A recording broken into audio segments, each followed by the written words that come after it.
Bonjour, aujourd'hui je voudrais vous parler du renouvellement de l'intelligence. Alors, je vais vous lire un passage qui se trouve dans Romains chapitre 12, verset 2 pour parler de cela, et je vais utiliser la version parole vivante. Ne vous coulez pas simplement dans le moule de tout le monde.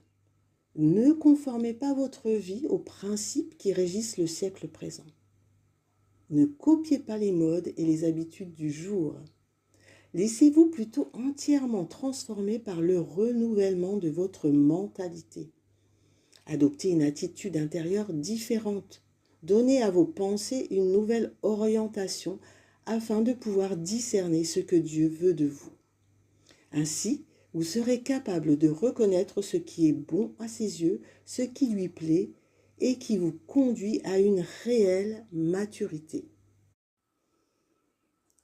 Alors, dans ce passage, le verbe transformer est la traduction du terme grec métamorpho, qui a donné en français transfigurer.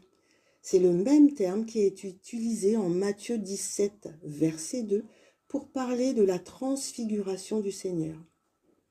Si Paul recommandait cela à des personnes déjà converties, c'est parce que Dieu les appelait à aller plus loin.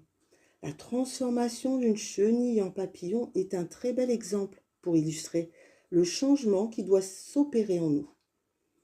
Et pour atteindre ce stade, cet insecte passe par plusieurs étapes. La transformation nous permet de croître spirituellement.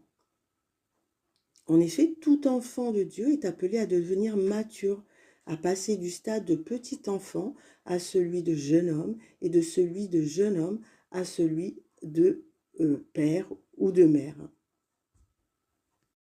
Alors aujourd'hui, je vous encourage à vous laisser transformer par le Seigneur et à adopter vraiment une attitude intérieure différente. Vraiment avoir conscience de nos pensées et qu'elles